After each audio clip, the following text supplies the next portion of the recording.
সবাই মিলে একত্রিত হয়েছি ভগবানের লীলার কথা হরি কথা আস্বাদন করবার জন্য। সবার আগে আমরা জানব হরি কথা বলে কাকে। শাস্ত্রে বললেন হরি যদি ভক্তির জিহ্বা হতি নিজে কথা রূপে ঝরে পড়ি তবেই হয় মাগো মধুময় মধুর হরি কথা। তাহলে ভগবান বলবেন আর আমরা আস্বাদন করব। ভগবান তো নিজেই বলেছেন নাহং তৃষ্ণামি বৈকুণ্ঠে যদি নাং হৃদয়ং নচ মত ভক্ত যত্র গায়ন্তি তত্র তিষ্ঠামি হে নারদ। ভগবান নিজে বললেন আমি বৈকুণ্ঠে থাকি না। মুনি ঋষি যোগী তারা যে যুগ যুগ ধরে আমাকে পাওয়ার আশায় জঙ্গলে গিয়ে ধ্যান তপস্যা করে তাদের হৃদয়ে মাঝারেও আমি থাকি না। আমি কোথায় থাকি জানো? যেখানে আমার অগণিত ভক্তরা দুটি বাহু তুলি আত্মনিবেদন করে চিৎকার করে বলে গৌর হরি গৌর হরি, তুমি ছাড়া এই জগৎ সংসারে আমার আর কেউ নেই গৌর হরি, শুধু এই কৃপা করো। যেদিন আমার জীবনে আসবে শেষের দিন, যেদিন আমি আর ভালো করে হাঁটাচলা করতে পারবো না, কথা বলতে পারবো না, যেদিন আমার আত্মীয় পরিজন আমাকে দূরে ছুটে ফেলে দেবে, সেই শেষের দিনে কৃপা করি তুমি তোমার রাঙা চরণ তলে ঠাঁই দিও প্রভু। যদি কোনো ভক্ত নয়ন বাড়ি পরিশোধ করতে করতে তার চরণে বসে মন প্রাণ সবকিছু সঁপে দিয়ে তাকে একবার ভালোবাসার মতো ভালোবাসতে পারে, আমার ভগবান সেই ভক্তিটাকে সাড়া না দিয়ে থাকতে পারে না গো। শুধু একবার তাকে ভালোবাসার মতো ভালোবাসতে হবে। যে কুলেই ভগবান তোমাকে জন্ম দিক না কেন, যদি তুমি কর্ম ভালো করে যেতে পারো ঠিক একদিন ভগবান তোমার ডাকে সাড়া দিতে বাধ্য।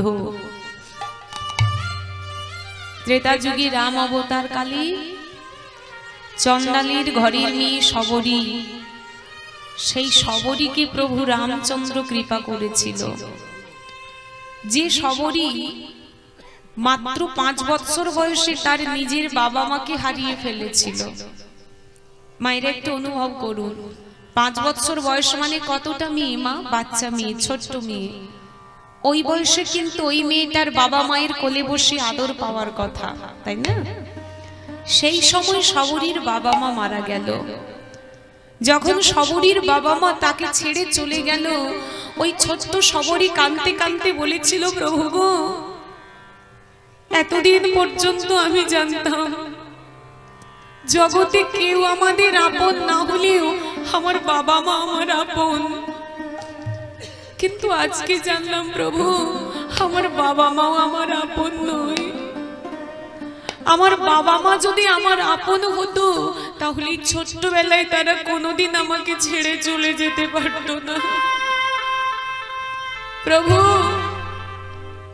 আজকের পর থেকে যদি ভালোবাসতে হয় আমি শবরী, আমি শুধু তোমায় ভালোবাসবো দয়াময়। এই জগতের কাউকে আমি ভালোবাসবো না, আমি শুধু তোমায় ভালোবাসবো। মনের ভেতরে প্রতিজ্ঞা শবরীর, আমার ভালোবাসার টানি একদিন রামচন্দ্র ঠিক আমার দুয়ারে এসে দাঁড়াবে।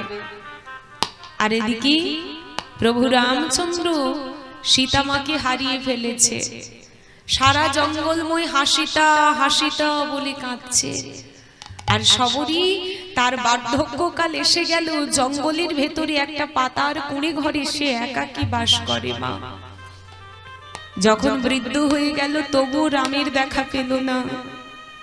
একদিন দুয়ারে বসে বসে বলছে দয়াময় তোমার কি কৃপা হবে না, তোমার করুণা হবে না?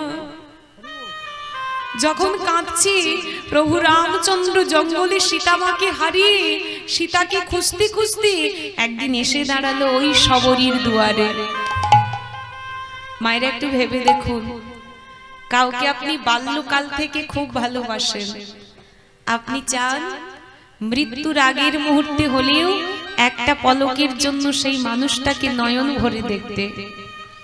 এবার সেই মানুষটা যদি জীবনের শেষ বেলায় বার্ধক্যকালে আপনার দুয়ারে এসে দাঁড়ায়, মনের ভেতরে কতটা আনন্দ হবে মা।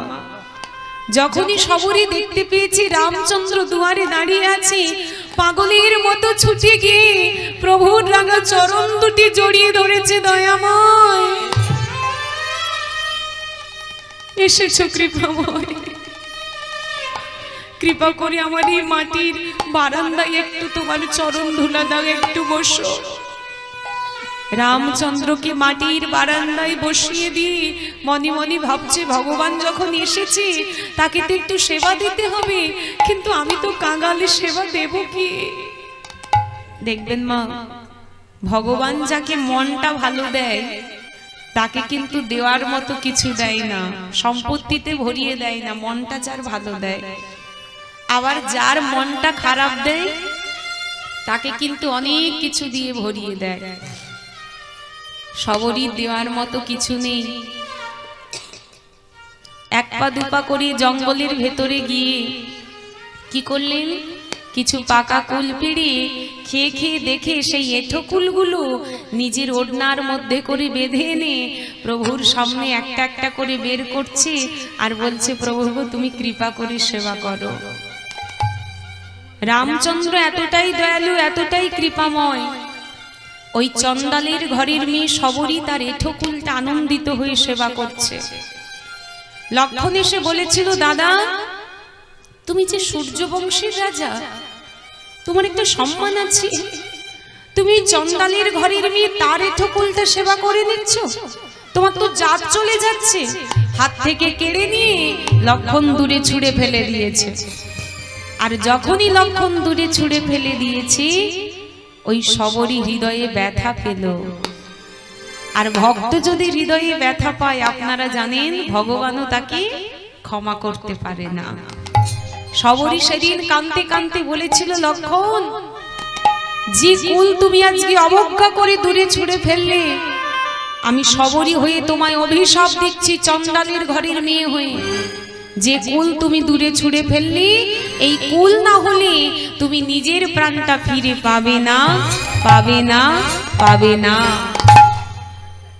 তাই হয়েছিল মাগো, যেদিন লক্ষণকে শক্তিশালী বাণ নিক্ষেপ করলো, হ্যাঁ সেদিন ওই এঁঠো কুল থেকে হয়েছিল বিশল্যকরণীর জড়িবটি। সেই জড়িবটি নিয়ে এসে লক্ষণকে দেওয়ার পরে তারপরেই কিন্তু লক্ষণ তার প্রাণটা ফিরে পেয়েছিল। তাহলে যুগে যুগেই রক্ষা করেছেন ভগবান ভক্তদের, তাই না? কিবা চন্ডাল, কিবা মুচি, কিবা শূদ্র, যদি হৃদয়ে ভক্তি থাকে, ভগবান আপনার কাছে জনমে জনমের মতো বাধা হয়ে যাবে। কলির ভগবান পতিত পাবন গৌর হরি, তিনিও আজকে জাতপাতের বিচার করলেন না। কিবা চন্ডাল, কিবা মুচি, কিবা শূদ্র, সবার দুয়ারে দুয়ারে গিয়ে তিনি যেচে সেধে নাম বিলিয়ে দিয়ে গেলেন। সেই গৌর হরির আজকে ভাবটি কেমন, চলুন আমরা একটু দর্শন করি, তারপরে লীলায় যাব। শাস্ত্রে বললেন গৌর হরিরাজ ভাবটি কেমন জানো, গম্ভীরাময়